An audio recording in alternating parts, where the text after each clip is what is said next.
Joining us now, the Godfather, Senate minority, soon, in my opinion, to be the majority leader of the state Senate in Virginia, the Commonwealth, Minority Leader Dick Saslaw. Godfather, good to have you with us. John, it's good to be here. Thanks for the invitation. Okay, lots to talk about today, Senator. Let's start at the top. Let's start with the election this past November. The Democrats gaining 3 seats in the United States Congress. Now, the Democrats in Virginia controlling 7 of 11 congressional seats. You know, prior to the 2016 election, it was 8-3 the other way. 8-3, now 7-4 Democrats. They control both U.S. senators. They control all 3 state constitutional offices. So the Republicans basically dwindling here down to almost non-entity. Now, let's go to the 2019 Senate election, of which I'm predicting you're going to be the majority leader. I know, my lips to God's ears. The Republicans... Well, you said it for me. Republicans have to defend the Sturtevant seat. Very difficult to do. They have to defend the Dick Black seat. Dick Black is not going to win. They have to defend the Bryce Reeves seat. That's 3. They have to defend the Siobhan Donovan seat. That's 4. And if Frank Wagner retires, you're going to win that seat. So you got 5 seats that you can win. The Republicans have 0 chance for picking up anything. So, you know, one of my best friends in the world is Senator Bill Stanley, and I've told him over and over to be very nice to you over the next 12 months. Dick, what do you think? Well, Bill and I have a good friendship, you know, anyway. I really do. And it's just, you know, these are unusual times. And, you know, I'd be less than honest if I didn't say that the bulk of this is all being driven from across the Potomac River. Mm-hmm. And, you know, there's a thing in the Post today, and apparently President Trump's gotten himself into a war with a retired Navy admiral who I guess was the one in charge of the Navy SEAL team that found and disposed of bin Laden. And he criticized him for not having done it sooner. You know, these things are just so unnecessary. And it may sell, you know, in certain parts of the state and certain parts of America. But by and large, in this I-95, 64 corridor, it doesn't. Right. If you take a look at that corridor, that's virtually where all of the Democratic, you know, pickups have been, with the exception of, you know, maybe the Blacksburg area. Mm-hmm. That's where all the pickups are, because it's what has become our urban corridor. Mm-hmm. And it's only going to become more urban, you know, and that'll spread. Mm-hmm. If you take a look at what used to be called Northern Virginia, it stopped at the Occoquan. Now, essentially, it's going all the way to Stafford. Mm-hmm. And it's only a question of time before that changes, and it's moving out the valley, out I-66. Mm-hmm. So, you know, I mean, it didn't have to be that way, but that seems to be the way, you know, it's all headed. And I don't, you know, we used to have a Congress that worked, mm-hmm. and now we don't. Mm-hmm. And, you know, I've been knocking on doors since last May, John, and all I hear from people, even from, you know, very, very progressive Democrats, is that, you know, we need people who can work across party lines and make this whole thing work. Mm-hmm. And that just doesn't seem to be the mood of, definitely didn't seem to be the mood of a lot of people in the Republican Party and some people in our party. I mean, everybody says, you know, we need to do this and there's no negotiation. It doesn't work that way. Mm-hmm. So that's where we are right now at this point in history. Maybe it'll change. If you look back at the 2018 General Assembly, you negotiated with Republicans. You got Medicaid expansion done. Right. You didn't take a my way or the highway attitude, either to the Speaker. And by the way, I've been saying in Virginia that Speaker Cox is basically the last possible firewall for Virginia Republicans, because if the Democrats take the House in 19, and I think that's a little bit tougher than the Senate. The Senate, the Republicans have maybe a 15% chance of holding it in my view. The House may be 50-50 because there's a couple seats the Republicans actually could pick up. Some are at risk. But if Kirk Cox goes, and I'm just asking you this not as the Democratic leader, but as just a pundit reality, if Cox goes, the Republicans will have no ability to raise any money for any future campaign in Virginia. I mean, Kirk's it. If he goes, there's going to be Democratic majorities in both houses as long as I'm alive, I believe.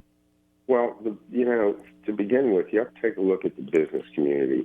I mean, I've seen, and I don't want to get into names because it's just not necessary, but I've seen notable shifts in the business community with respect to their giving. And it has a lot to do with where they would like to see the country headed. And, to sit there and base your whole energy program on coal's coming back when it's not coming back, just doesn't make any sense.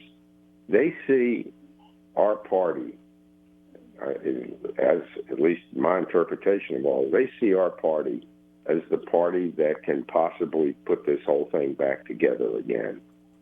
And that's what it's going to take. Is something like that. So I pointed out a story in the Post today. There was another one today that apparently there's a widening rift between the White House and the military, and it's just we've never had this before. We just never had this, and you're beginning to see the results of this. And all it's done is just led to a highly polarized country that doesn't seem to be capable of getting its act together. I mean, you take a look at the comments made by our allies overseas. They are not one bit happy with what they see going on over here. Mm-hmm. And they just, what I don't want to see is them just say, well, we'll wing it without the United States. That just shouldn't be, and we shouldn't allow it. Well, look, Godfather, we can fundamentally agree to disagree on that. Sure. I think I really, as you know, I'm a true believer in President Trump and his America First policies, and he's finally holding allies accountable for ripping us off for decade after decade and cheating us and taking our manufacturing jobs away. So we can debate that. He's also the great disruptor of our time, and he's challenging military orthodoxy, the military-industrial complex, why we're involved in Yemen, why we're involved in protecting the world without getting any resources back. So we can debate that. But I want to get back to Virginia. And the reason Virginia businesses are giving money to Democrats is because they're going to win. I mean, that's why you're getting the money. It's because you're going to win. Everybody sees the handwriting on the wall. Look at District 33. And by the way, let's congratulate House of Delegates member Jennifer Ploisko for winning her District 33 Firehouse primary. She'll be the favorite to replace Jennifer Wexton. Big win there. We had her on our show on Friday. And see, to me, Kane carried that. I think Kane carried that District 67 to 32. Yeah, she is going to win easy. But two things I want to mention. Sure. When you look at Jennifer, you say, okay, there's a progressive. I mean, she was part of the movement, run everywhere and challenge everybody. She is a progressive, but she's a different type of a progressive in that she will talk to Republicans, try to get a deal done, work across the aisle. The people running in opposition to her were the exact opposite. They said, we're not going to make any deals, etc., and she won easy. But this is how far the Republican Party has fallen in Northern Virginia. When that was a special election for Wexton in 2000, whenever it was, 15, I believe. 13 or 14. Yeah, John Whitback won a very contentious convention.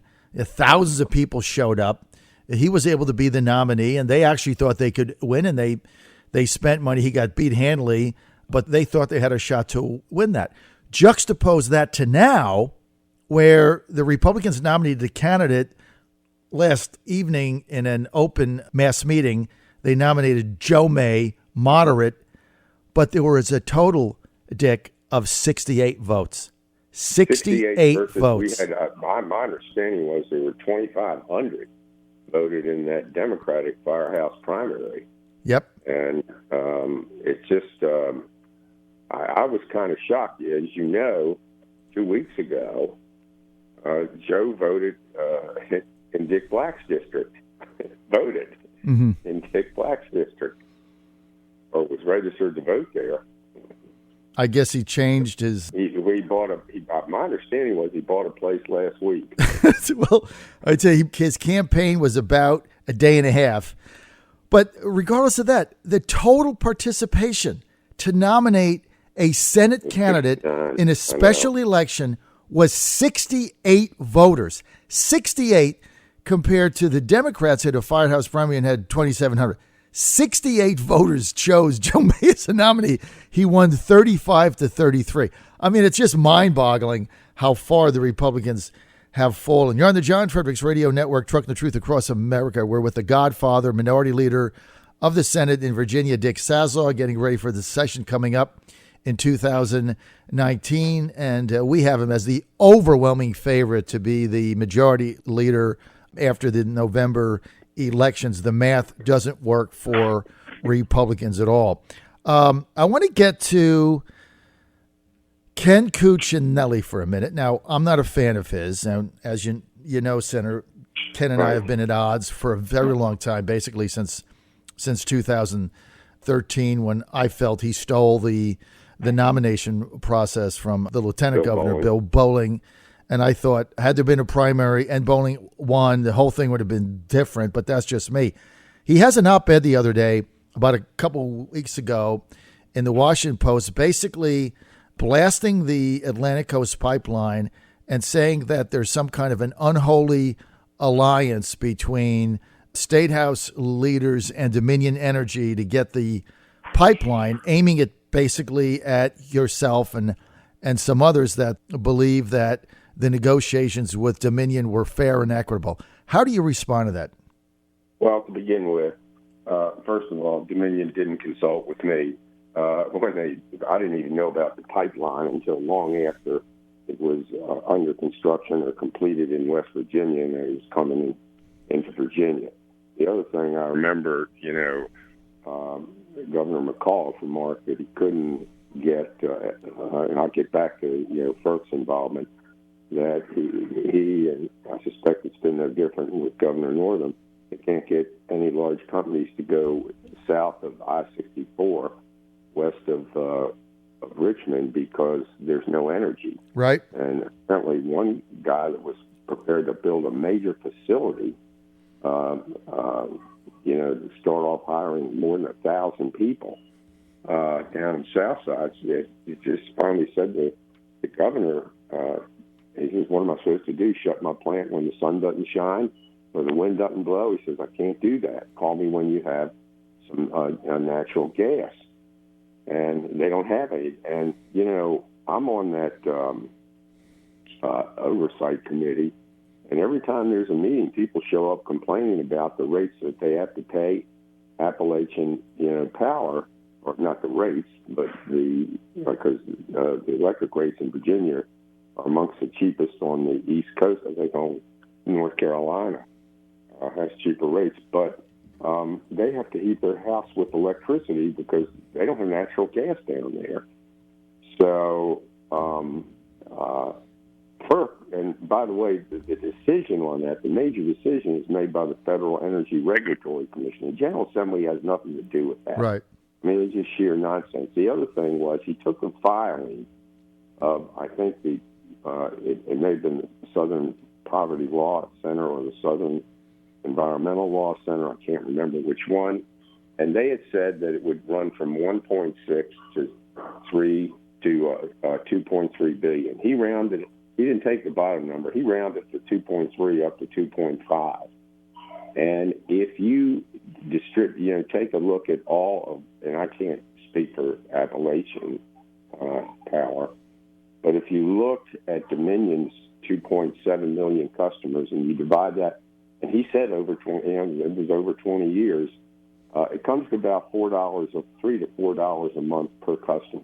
Or if you take the bottom number, it comes to about $1.15 or $1.20 a month, or a cup of coffee at McDonald's once a month. That's what the cost is of the pipeline, and for the pipeline. And to say that somehow or other we're the driving force beyond that is just sheer nonsense. You can't build these things without the Federal Energy Regulatory Commission signing off on them, and you have to show a need. And my understanding is, at least with the Atlantic Coast pipeline, 35% of that gas will stay in Virginia.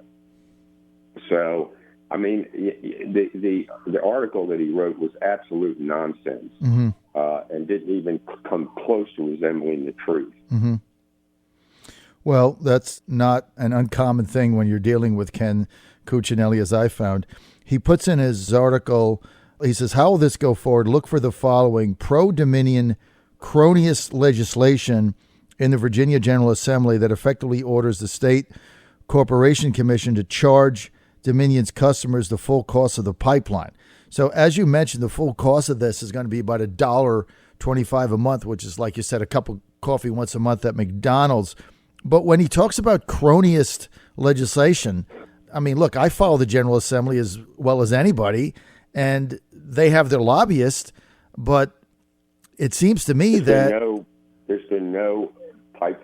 The only pipeline or legislation that I can see has been put in by that guy Rasul, and that's essentially been it. Right. I mean, we don't put in bills, saying build the pipeline or don't build the pipeline. At least I haven't seen any in the Senate. Right. Been bills that provide for more oversight, and I voted for those bills. Right.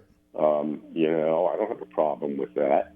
But we don't just gin up legislation saying, hey, go build a pipeline. And I mean, that's absurd. Well, it's not coming from the General Assembly. That's the bottom line. And when you talk about cronyist legislation, I mean, the last two big deals that got made, the first one was the negotiation of the rate freeze that was negotiated by Republican Frank Wagner, head of the Commerce Committee in Virginia Beach. And that basically, he did that to give rate certainty to people. Now, that's been criticized because the Obama EPA plan didn't go forward. At the time, I favored Wagner's compromise because no one knew what the future was going to hold. No. And I thought it's since been repealed and replaced with 966. Right.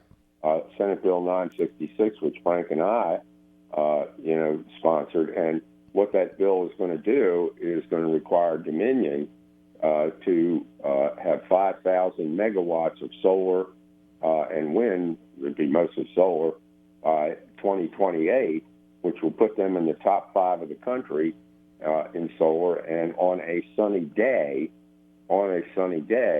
will power approximately 47% of all Dominion's residences.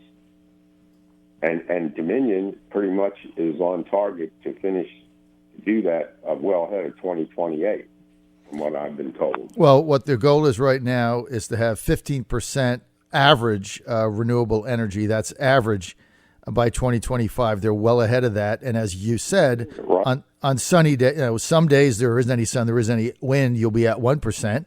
And other days you could be at 47%. So they're making the investment there, and they're doing it in an efficient way. But the bottom line is, when you look at Cuccinelli's op-ed, it's full of falsehoods and lies, and that's the bottom line. And when Dominion has had a windfall, the legislature has come together, like you did with 966, and re-regulate that down, and you got a lot of concessions. So in that bill, I think they had to fork up close to $170 million. They will be the only 2 years they wouldn't have been reviewed. And it was interesting, the people who opposed the pipeline, I saw numbers that Dominion supposedly earned in those 2 years that would equal their total profit for about the last 2 or 3 decades. Mm-hmm. And, it was just absurd what got floated out there. And on top of that, as a result of the Trump tax cut, which is 120-some million a year to Dominion. That money all has to be wrote in the bill. That's got to be refunded to the ratepayer. Right. And the thing on somehow or other, what would they can forego refunds on over earnings if they invest that money in renewables. Two observations. Number one, that money cannot be used in their asset base to get a return on investment. Mm-hmm. That's number one. Number two, the biggest over-earning year they had since we re-regulated them in 2007, or the biggest 2 years, was 2009 and 10, when they were reviewed in 2011 for 9 and 10, and they had over-earned, I think it was $79 million, and it came over a 6-month period to about $2.84 a month for the average customer. Well, at $2.84 a month, let's face it, we're not going to create Warren Buffett's. And the question is there a better use for the money? And collectively, to put the money in renewables would make more sense. And like I said, that money, though, that is used for that cannot go into their asset base. So,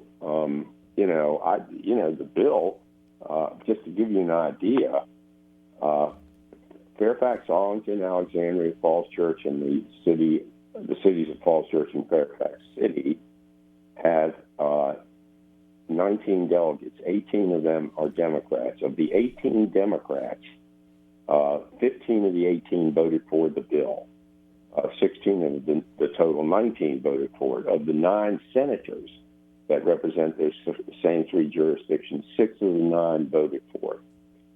So the bill was needed, the bill was good, or it wouldn't have had that kind of support. In fact, more Republicans in the Senate voted against it than Democrats. Right. All right, I'm almost out of time. Mr. Minority Leader Dick Saslaw, I got one more question. There's this dark money company called Clean Virginia, and what type of an influence are they having? They trash Dominion every day. Is this kind of a thing fair? Like, we don't really know where the money is coming from. It is a dark money company, but it's you got free speech in this country, and they don't want to. It's pretty hard to figure out where the money does come from. But you take a look at the Boisco election, and while there was more to it than just this, and I'll readily concede that, somebody told me there was an article put out in this Blue Virginia blog in which essentially set this up as a contest between pro-pipeline and anti-pipeline people. And if that's the case, 80% of the people, if you buy into that, are obviously are pro-pipeline, which is probably not accurate, But, I mean, it's just not the issue up here that people believe it is. So, I mean, it's just they're constantly bashing. I've hit on over 5,000 doors, okay, and it's come up at 2 doors. Mm-hmm. That's all. Mm-hmm. At 2 doors out of over 51-something, 100-something, to be, and that's all. Well, look, the blog Blue Virginia set it up as the, pipeline versus no pipeline when they endorsed the candidate opposing Jennifer, and she got 80% of the vote. So you got to be accountable for that, right? Didn't she get something like 80%, something like she like got that? She got, it was 80 or 82%. Yeah, she got over 80%. So that tells you what influence Blue Virginia has in Democratic primaries. They spend the only thing, John, that Blue Virginia, or some of the people that write on, the only thing they have to blame me for is the sinking of the Lusitania, the bombing of Pearl Harbor, and the California wildfires. They blame me for everything else. Well, you're also to blame for the Redskins' loss on Sunday to the Texans. I was there yesterday. You're the blame. Had you not gone, that 70-yard field, that 65-yard field goal would have made it, or And why actually. did he not get that strategy? Why didn't he? He could have tried it down and out. Colt McCoy's a good quarterback, by the way. He could have tried it down and out. That would have only consumed 4 seconds had he completed it. And then with a down and out of bounds, that field goal could have possibly been 20, 30 yards closer. Even on the third down play, even had they gone over the middle, they had like 15 seconds. Even had they gone over the 14 seconds. Even had they gone over the middle and got a first down there, and he got 15 yards and was tackled, they would have had enough time to spike the ball and set a field goal up that was more makeable and win the game. Dick, we're out of time. I want to thank State Senator Dick Saslaw. Thank you, John. Say hello to Ann and the family.